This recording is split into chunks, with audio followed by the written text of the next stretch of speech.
Welcome back to day 2 of the Letting Go and Living series. Today's topic is about breakups and loving the not so pretty parts of ourselves that may come up during this time, and really how to navigate that process. So I am today with my beautiful friend and colleague Haley Yarish. I'm just going to invite her on. Come on in. Hopefully it will let you come in, Haley. Awesome. Yay, you're here. How are you? Welcome. Good, you? So today's topic is pretty juicy. It's on breakups and loving the not so pretty parts of that process. How are you feeling about this topic today, Haley? I'm excited to talk about this because I think it's a topic that affects all of us at some point. We're going through some type of breakup at some point. I mean, even if it's with a best friend, at some point we experience leaving someone that we love and dealing with some of the insecurities that come up during that process. And I know you and I both have been through this, and we've worked with a lot of amazing women who are going through this or have experienced this before. So today we wanted to talk about the aftermath after a breakup and how to deal with some of the insecurities that come up. And I know I see this a lot of times in women, this kind of crazy controlling part of us comes out that we're like, this is not who I am. I'm not a crazy person. But she can surface during a time of change and transition. And we talked yesterday a little bit about navigating uncertainty, navigating the unknown, and how to have faith during that process, how to really trust ourselves in that space. So today we're talking about navigating the aftermath and being in this season of becoming somebody new and figuring out who you are without this person in your life. So let's get started. Haley, where do you want to start on this topic? I think that when we're going through a breakup, we just feel like we don't even know what's going on. We're just completely lost and in this chaotic space of not knowing what we want, who we are. All we want is this person back, and we're not focused on anything else. Right. So yeah, that's where we need to start. Yeah, I think that there's different stages. I know, because for myself, I've felt that in the past, but now I feel a little, definitely more at peace and secure in this process. And I think too, a big part of breakups is that we're not just breaking up with one person a lot of the time. Lots of times we're leaving families that have become our own. We're leaving friends and we're picking sides. And it can feel kind of icky, or it can feel like we are, it can feel really lonely, I think is the word that I'm looking for. And we are here to have this conversation to say you're not crazy, that this is completely normal, that if you're feeling insecure, uncertain, afraid, that you're just a human. And this is what grief and loss feels like a lot of the time, and that you don't have to judge yourself for what you may or may not be experiencing. So I think, go ahead. I think that too, when we talk about grief and loss, we often think about the death of somebody, but when we go through these processes, like a breakup or an ending of a relationship and something like that, we're also grieving that. We're grieving the person, the relationship that we had with them, and also the future that we thought it might have been, and what was coming next. Yeah, and that's a big point that you and I are covering in our 6-week series together, is the letting go of how things were supposed to be. Because I think lots of times we set expectations in our brain around this perfect life that we have in our head, and that everything's got to look a certain way and be a certain way. And when it doesn't pan out, then there's that release process of, just because it didn't work out doesn't mean that something better isn't waiting. And I think we hear that a lot of the time from our friends, oh, there's something better out there for you, or there's something on the other side of this. But when we're in it, we're like, no, I don't believe you. It doesn't feel like that at all. Yeah. And I think that's why we wanted to create this series, is because it's okay to feel that way. It's okay to feel it's we think in absolutes, right? No, this is the only thing that was ever going to work for me. There's no one else out there for me. And to really have, I love how you say loving ourselves more than everyone else throughout this process. Do you want to share a little bit about that?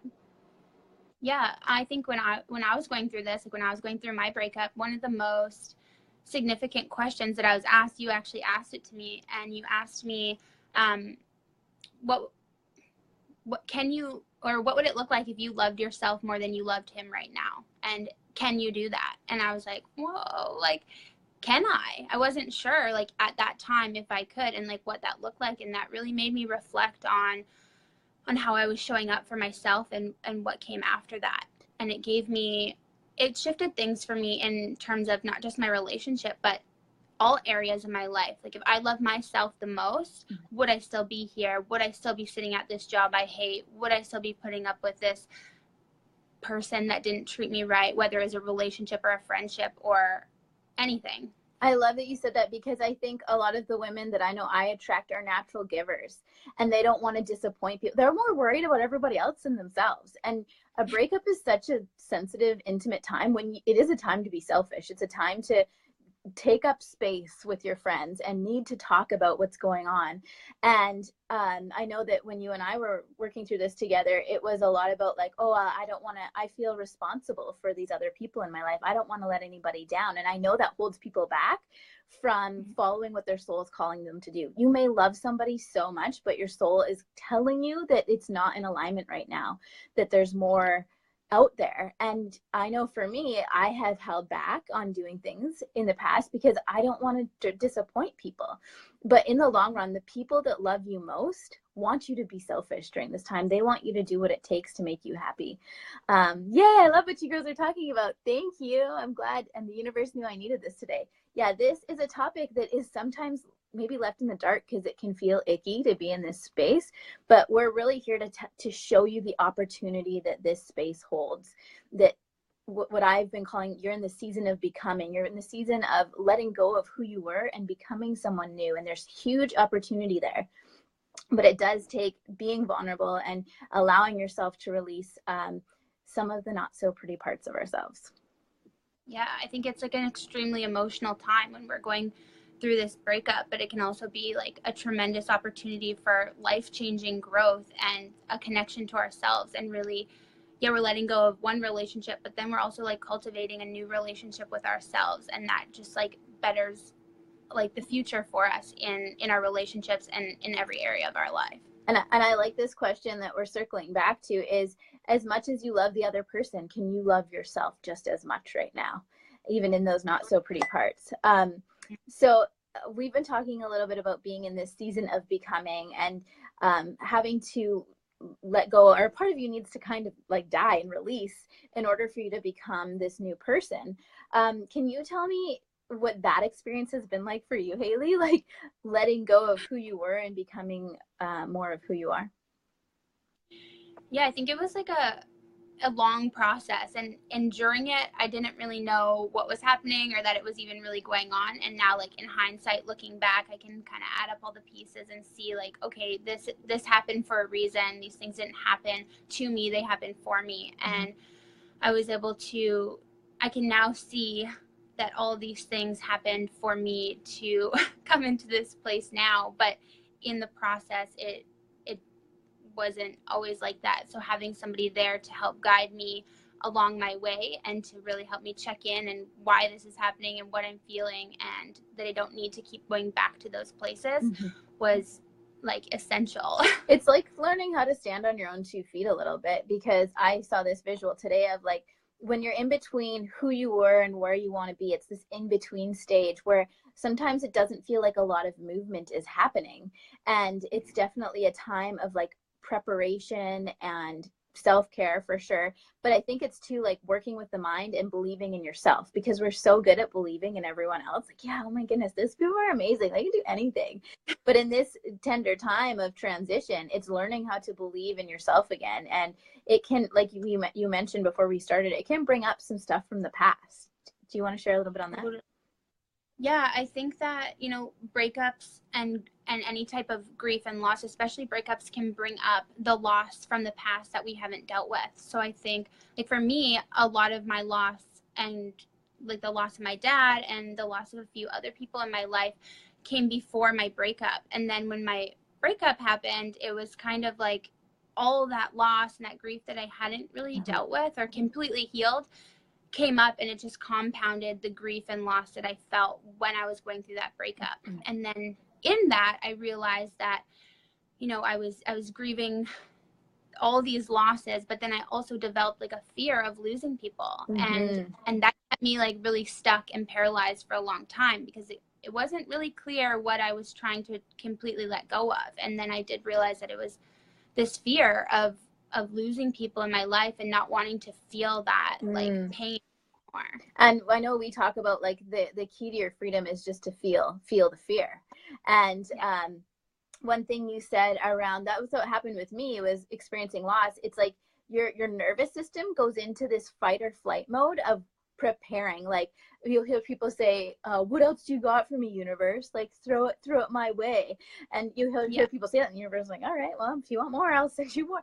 But it's help. What our mission is to help you get out of that fight or flight response, that like preparing for the worst, to coming back into that grounded place of trusting yourself again, of believing in what you want to have happen instead of what you don't want. And I've been thinking a lot about this lately. As much as we make up stories in our mind of what we don't want to have happen, we can make up stories in our mind of what we do want to experience. And that's a part of what letting go and living is all about, is yes, acknowledging the pain and the hurt and the vulnerable parts of us, but using that, turning our pain into our power to fuel us towards being more courageous, moving out of our comfort zone, being unapologetic about what we want and what we don't want, and really putting ourselves first and loving, like we said, can we love ourselves as much as we love that other person? Yeah, it's so easy to give love, especially as like when you're a giver and a lover and nurturer. It's so easy to give those parts of ourselves and to love other people, but then we need to eventually, it comes back to like, can I give that to myself? Because right now that's what I need the most. Yeah, can we love that part of ourselves too that feels vulnerable or weak or not as sexy at the moment? So we're really excited about this conversation. And if you, and also if you've already been through a loss or grief, and you're not, maybe you don't think you're going through it right now, but if you're hitting obstacles in your life, like if you can't break through financially or in your business, it could be because there is loss that you're not looking at.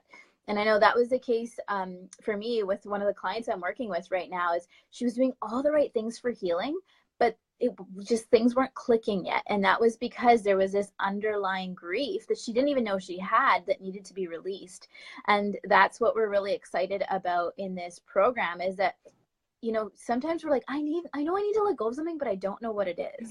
And we're going to help you identify that in a really safe and empowering way, so that you can release and then receive. I mean, we all want to be receivers. We all want to manifest what we want in our life. But this is a crucial step that most people just want to jump over. They just want to be at the end result. Like, I'm one of those people too. I'm like, oh, I don't need to deal with that stuff. But we do. And how you do one thing is how you do everything. So this is going to be a fun, exciting, transformative series.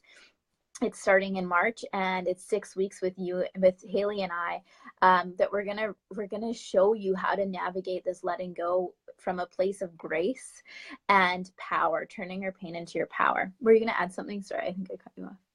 Yeah, no, that's okay. I was just gonna say that, like, you know, doing our grief work is the secret to living fully and to being able to attract all the things that we want into our life, releasing that pain and that stuff that's like deep here holding us back. Even talking about it, I can feel the weight of it. And then like releasing that is just like the freedom to getting us to where we want to be and to the way we want to feel. And I think talking about like symptoms of this work is, I know for you and I, lots of times we're looking at the external things to make us feel better. Like we'll go get our hair done, or we'll go buy new clothes. We're looking for that feeling outside of ourselves. And it's natural. It's consumerism. We're taught to do that. But those are always temporary. And when you are brave enough to go into this work and to maybe look at some of these parts of you that you know are there, but you don't know what to do with them, or they're uncomfortable, that's where that lasting feeling of freedom, that lasting feeling of power really comes into play. And that's when you're unstoppable. And I love the power of an unstoppable woman. Were you going to say something? Sorry. No, I was just agreeing with what you were saying. Never acknowledge and pain, move forward completely. Sorry. Then I just never acknowledge the pain and move forward. Yeah, exactly, Debbie. Like lots of us don't acknowledge that there's even pain there because we're just taught to like brush it aside or shove it under the rug. But then it's like an elephant is always in the room, and we kind of know it's there, and we don't really know how much it affects us until we release it. And then boom, you have this expansive energy where you become the magnet. You become good at manifesting. you're like, people are like, what is with that girl? Like, her energy is different. And it's honestly, for me, I know, speaking for myself, it's been doing this work consistently.